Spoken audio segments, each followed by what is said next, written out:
Hello everybody, I'm going to give you 6 tips to help you use your sat nav responsibly, because if you've never used one before or you've got very little experience, they can be a distraction, and the last thing you want to be doing is driving along the road at high speed getting distracted by the sat nav. So I'm going to give you 6 tips to help you.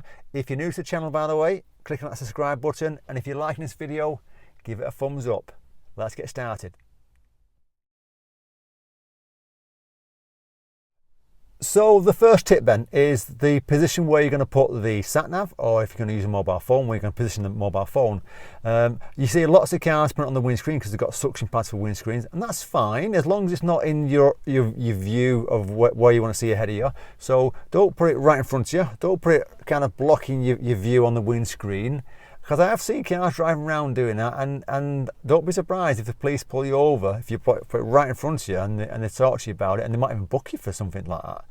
I use a sat nav disc which I stick on top of the face here at the front, and I can just move my suction pad and put the sat nav on top of that, so which tends to work for me. But there's also sat nav mats that you can put on top of your dashboard, which you can put your sat nav on there. They work also. So there's different things out there. Have a look round. I'll put a few links below for them if you're not sure what they are at the same time. So tip number 2 is set your destination before you set off. And it's an easy one to do, but lots of people, when they're in a rush, they've stayed in bed an extra 5 minutes, they put the seatbelt on, start the car, and they start moving, and they try and set the sat nav because it's got a built-in sat nav, or they're using the mobile phone. That's wrong. Can't be doing that. It's against the law to start using electronic devices while you're driving. You should know that one. I'll put a link below, or a link below at the top, about using mobile phones or electronic devices when you're driving, which will help highlight that for you. What you should be doing is, before you set off, is right, okay, I've got my postcode or my street where I'm going to go, type it all in, and then set it. Make sure it's... So tip number 3 then, it's an easy one actually, and I'll admit this one straight away, I've done this wrong, is check the destination. And I'll give you a great example.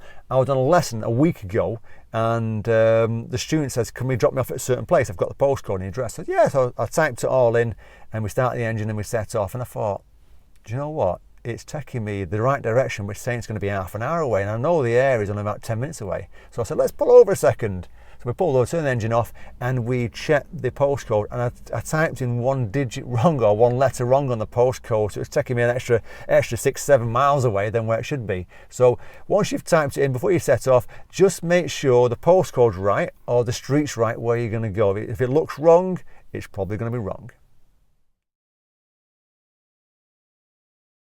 So tip number 4 is listen.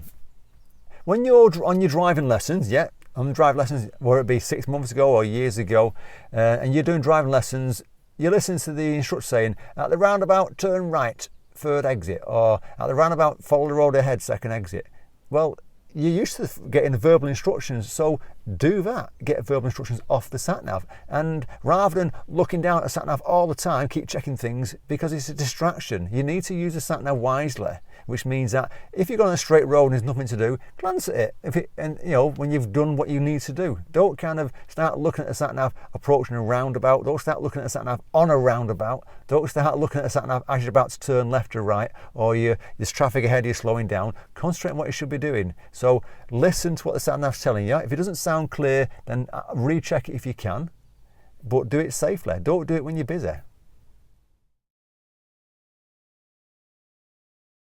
The 5th tip is you're in charge of the car, not the sat nav.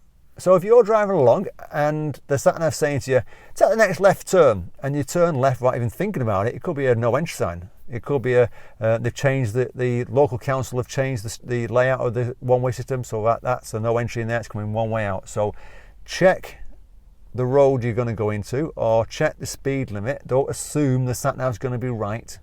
So check things, and if it's saying to you left or right, or ahead of you, follow the road ahead and there's no ahead, then you've got to use your common sense. You've got to look at what's actually in front of you. Remember, you're in charge of the car, the sat nav's there to help you, to give you advice, to make it easier.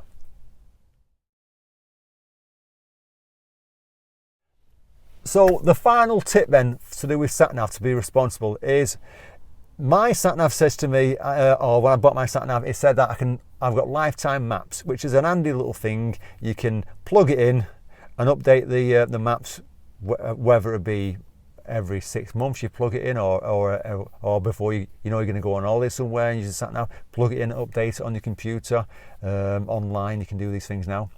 So update them. You know, don't kind of leave it for 4 or 5 years and then you drive along the Sat Nav and it's taking you down a road that doesn't exist anymore, or it's completely closed because you've built an estate there. So update your Sat Nav if you've got one, and if you're using a mobile phone, update it on there if you can. Okay, I hope these quick tips have helped you. If they do, thumbs up, and what I'll do is I'll put a link below to similar videos that are going to help you. Take care, safe driving everybody.